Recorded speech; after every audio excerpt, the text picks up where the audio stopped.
ça y est, on a fini toute la partie maçonnerie. Bah, dans un premier temps, avant de faire le plan de travail et tout ça, pour le moment on arrête la maçonnerie. T'as vu, j'ai tout décoffré sur les côtés et tout. J'ai laissé volontairement du coup mes étais en dessous parce que c'est pas encore sec. Il n'a pas encore eu le temps nécessaire de sécher, enfin de devenir dur. Du coup là ce qu'on va faire, c'est qu'on va se faire une petite charpente. Tout ce qu'il y a de plus simple. On va partir sur un demi-chevron dans ce sens-là avec des demi, donc dans un sens, avec un demi-chevron dans ce sens-là.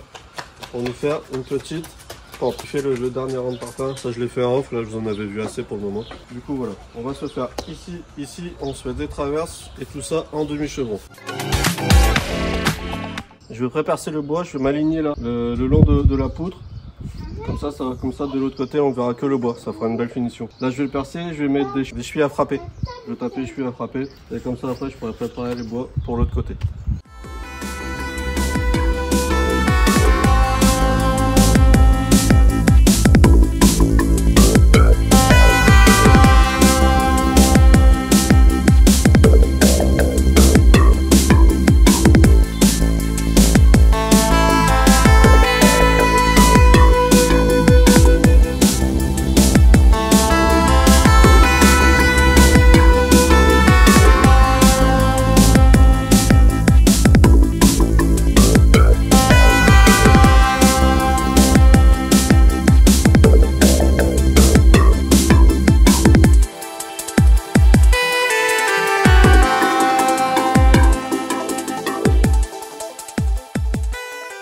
Bon, maintenant que j'ai mis un demi-chevron tous les 50 cm sur toute la longueur, je me suis pris des planches juste histoire que ça fasse joli. Comme ça quand tu regardes en dessous, en fait tu auras l'impression qu'il y a un plancher comme un bardage ou un truc comme ça. C'est juste esthétisme. Comme ça je peux me mettre ça, je vais mettre mes planches et par-dessus je viendrai mettre mes gîteaux et mes tuiles. Et comme ça devrait pas bouger, je devrais être tranquille. Bon, je prends toutes mes mesures parce que j'ai pas réussi à trouver des planches de 4 mètres, mes planches font 3 mètres. Du coup je vais faire 3 mètres, 1 mètre. 3 mètres, 1 mètre et ainsi de suite, je vais les faire en quinconce.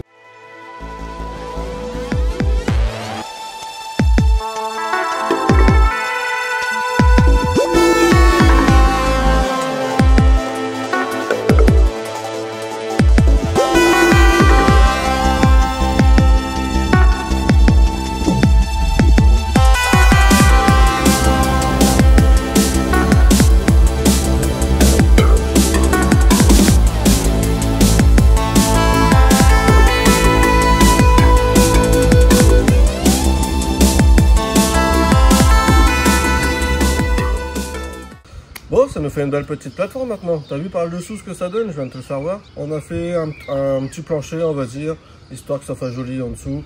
Maintenant, il ne nous restera plus qu'à mettre les lithos et les tuiles. Donc là, j'ai une petite problématique. C'est comme j'ai fait vraiment une toute petite pente, parce que là, on est vraiment sur une cuisine d'été. On n'a pas besoin d'avoir une pente à 35% comme une maison. Là, je dois avoir une petite pente à 10 ou 12%.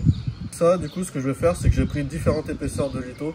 Parce qu'après, sinon, au niveau du chevauchement des tuiles, je ne vais pas avoir assez de pente pour l'évacuation de l'eau.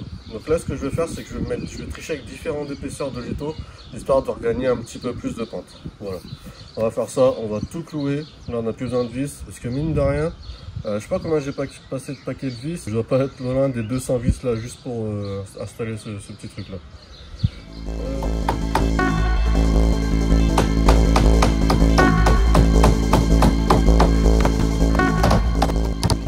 Ça y est, maintenant on est prêt, on peut installer les tuiles. Je me suis fait un petit cache-misère ici pour comme ça on évite de voir les lithos et tout ça. Après tout ça, ça va être avec la finition parce que comme on est sur un petit ouvrage là, sans prétention, sans rien du tout, je ne m'embête pas, je mets pas de tuiles de rive ni de quoi que ce soit. Ce sera comme ça, ce sera par an. Ça va être repeint en noir avec la tuile qui va être découpée comme ça, ce sera dans la même finition. Après pour un petit bled comme chez moi, ça sera largement suffisant.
Bon, j'arrive sur la dernière tuile à poser. Ce que je vais faire, c'est que je vais volontairement tous les mettre sans découper. Après, je prendrai une petite mesure de 3 cm de chaque côté pour me laisser une petite marge de manœuvre et protéger le bois. Comme ça, il n'y aura pas de souci. Et je vais tout découper d'un coup à la disqueuse. Comme ça fera un prolongement nickel.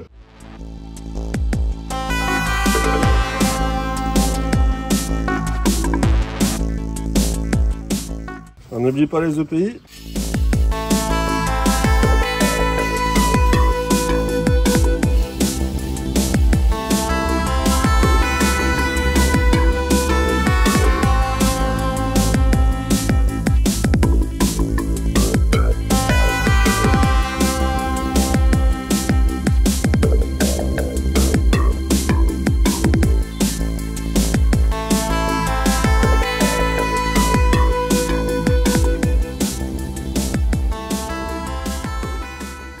Voilà, pour que ça fasse joli, pour cacher toutes ces coupes, et comme je mets pas de tuile de rive sur le côté, j'ai prévu de peindre tout ça en noir. Comme ça, tout ça, ça va se fondre dans le décor et ça devrait faire une belle finition. Un petit peu de scotch parce que j'ai pas envie de tout peindre noir.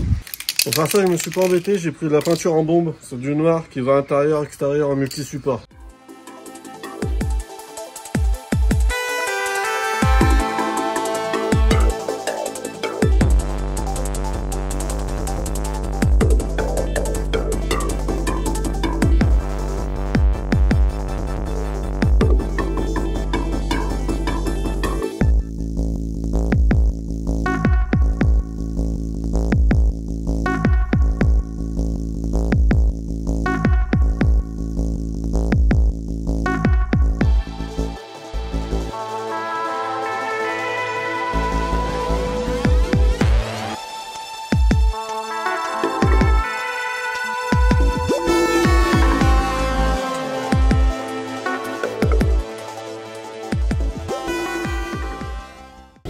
Bon, ça y est mes petits lopins, on arrive sur la fin de cette vidéo.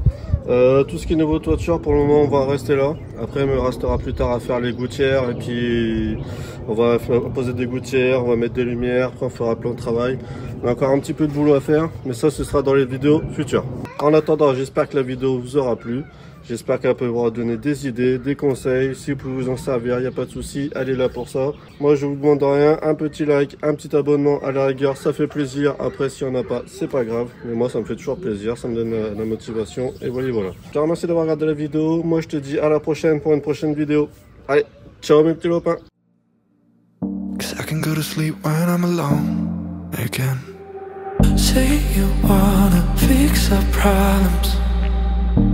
How long should I be waiting?